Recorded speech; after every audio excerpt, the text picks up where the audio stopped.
viewers, I'm Tanvi. Welcome to Sterling Academy. So, हम लोगों ने क्लास 10th का ज्योग्राफी का चैप्टर एग्रीकल्चर डिस्कस किया था।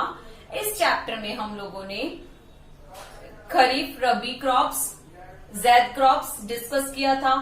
हम लोगों ने food crops, non food crops और green crops, non green crops और नॉन फूड क्रॉप्स भी डिस्कस किया था। अब हम आज डिस्कस करेंगे टेक्नोलॉजी एंड इंस्टीट्यूशन रिफॉर्म्स के बारे में, राइट। तो किस तरीके से टेक्नोलॉजी और इंस्टीट्यूशनल रिफॉर्म्स हुए हैं, हमारी एग्रीकल्चर के अंदर क्या चेंजेस हुए हैं और क्या इम्प्रूवमेंट हुई हैं, और हमारी गवर्नमेंट ने किस तरीके से हमारा साथ दिया है, right. So let's see technological and institutional reforms. Many farmers are still dependent on monsoon and natural fertility. हमारे बहुत सारे जो किसान हैं आज भी मॉनसून और नेचुरल फर्टिलिटी पर डिपेंड हैं, जिस वजह से इंडियन एग्रीकल्चर के अंदर टेक्निकल और इंस्टीट्यूशनल रिफॉर्म्स की जरूरत पड़ी। इंडिया में 60% पॉपुलेशन एग्रीकल्चर एक्टिविटी में इन्वॉल्व है। यस, इसी रीजन से तो बहुत सारे ऐसी जो रिफॉर्म्स हैं टेक्नोलॉजिकल और इंस्टीट्यूशनल, जिस वजह से इसमें चेंजेस करने की जरूरत पड़ी। पहले किस तरीके से सिर्फ और सिर्फ हाथों से ही काम किया जाता था, बट आज कितनी सारी मशीन्स अवेलेबल कराई गई हैं, राइट। बहुत सारे सीड्स की वैरायटी को चेंज किया गया है। सो कौन से एग्रीकल्चर के अंदर स्टेप्स लिए गए एग्रीकल्चर को इम्प्रूव करने के लिए? देखिए, HYV सीड्स इंट्रोड्यूस किया गया। हाई यील्ड वैरायटी के जो सीड्स थे उनको इंट्रोड्यूस किया गया। एग्रीकल्चर यूनिवर्सिटीज बनाई गई। Organic fertilisers and manures use किए गए।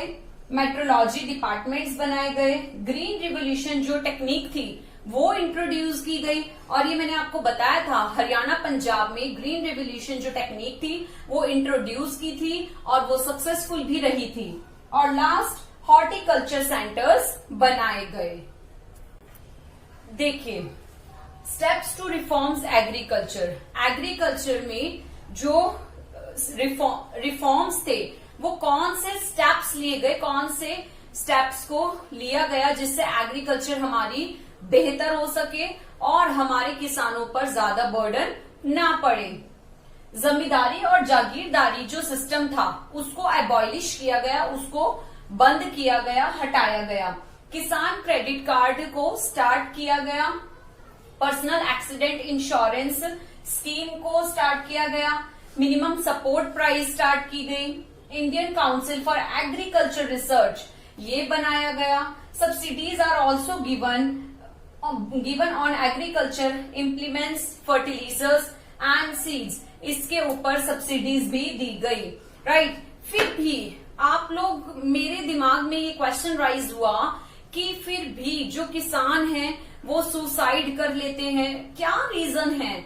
ये आप लोग भी सोचें इस बारे में कि क्या ऐसा रीजन है कि इतनी सब फैसिलिटीज प्रोवाइड करने के बाद भी जो हमारे पीजेंट्स हैं वो सुसाइड करने के लिए मजबूर हो जाते हैं।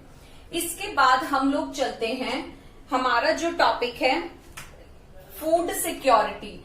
इसके बाद हम फूड सिक्योरिटी पर चलते हैं। अब बात करते हैं फूड सिक्योरिटी की। फूड हम सबके लिए बहुत ज्यादा इंपॉर्टेंट है, और फूड वही इंपॉर्टेंट होता है जिसके अंदर न्यूट्रिशन वैल्यू होती है, राइट।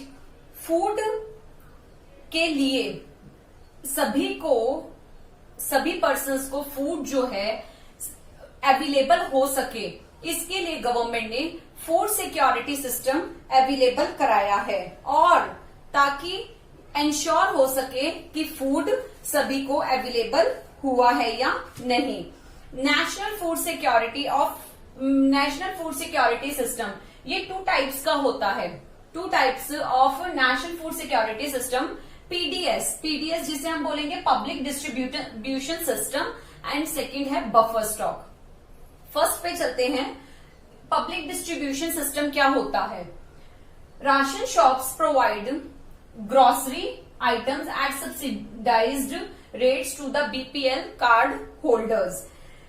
क्या होता है कि हर विलेज, टाउन या हर सिटी के अंदर एक जो पब्लिक डिस्ट्रीब्यूशन एक करने के लिए, इसके लिए एक राशन शॉप्स होती हैं।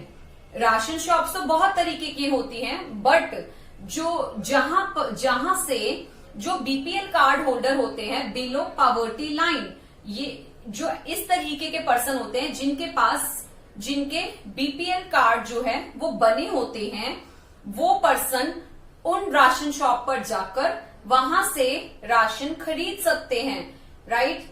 यहाँ पर जो पब्लिक डिस्ट्रीब्यूशन सिस्टम है ये यही बात बोल रहा है कि हर सिटी एरिया में, हर विलेज में, हर टाउन में जो बीपीएल कार्ड होल्डर्स होते हैं वो वहां से राशन शॉप से जाकर अपने लिए राशन ले सकते हैं। यहाँ पर जो प्राइस है उन बीपीएल कार्ड होल्डर्स के लिए प्राइस में जो डिस्काउंट हो जाता है, जैसे कोई भी प्रोडक्ट 100 रुपीज का है, कोई भी राशन हमारा 90 रुपीज पर केजी या 100 रुपीज पर केजी आ रहा है, तो वहीं वहां पर वो दाम 20 रुपीज पर केजी हो जाते हैं। इतना ज्यादा फर्क आ जाता है। तो जिन लोगों ने बीपीएल कार्ड बनवाए होते हैं वो उन राशन शॉप्स पर जाकर अपना राशन वहां से परचेज कर सकते हैं। सेकंड आता है बफर स्टॉक। बफर स्टॉक क्या होता है?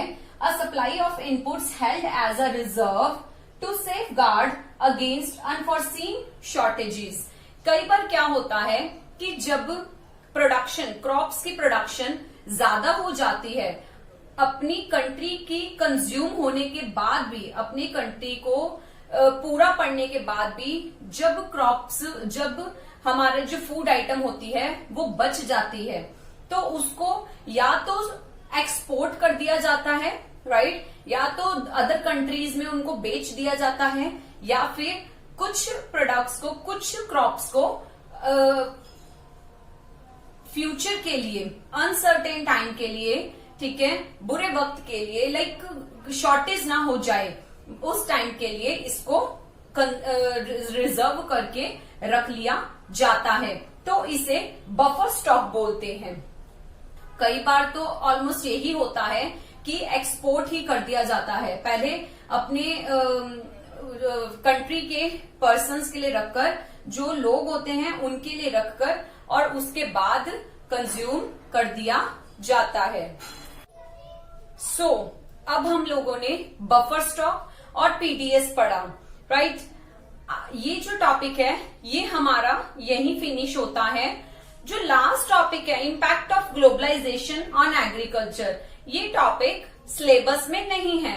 एनसीईआरटी बुक में ये टॉपिक तो है, बट ये सीबीएसई काउंट नहीं करती, इसे नॉट इन सिलेबस है, राइट। सो व्यूअर्स, आज हम लोगों ने अपने टॉपिक में ये पढ़ा कि किस तरीके से जो हमारे पीजेंट्स हैं उनके लिए सरकार ने क्या स्टेप्स उठाए हैं, क्या हमारे एग्रीकल्चर के अंदर क्या इम्प्रूवमेंट आई है पहले के टाइम से और आज के टाइम में, राइट। तो बहुत सारी चीजें हम लोगों ने ये देखी, आज हमने डिस्कस की। सो व्यूअर्स, आज के लिए इतना ही। इसके पहले पार्ट्स देखने के लिए आप डिस्क्रिप्शन बॉक्स में भी लिंक पे क्लिक कर सकते हैं, और प्लीज मुझे मोटिवेट करने के लिए रेड कलर का सब्सक्राइब का जो बटन है उसको क्लिक करें और मुझे मोटिवेट करें, लाइक करें, शेयर करें। सो आज के लिए इतना ही। मेरे चैनल को लाइक, शेयर एंड सब्सक्राइब करना ना भूलें। Thank you.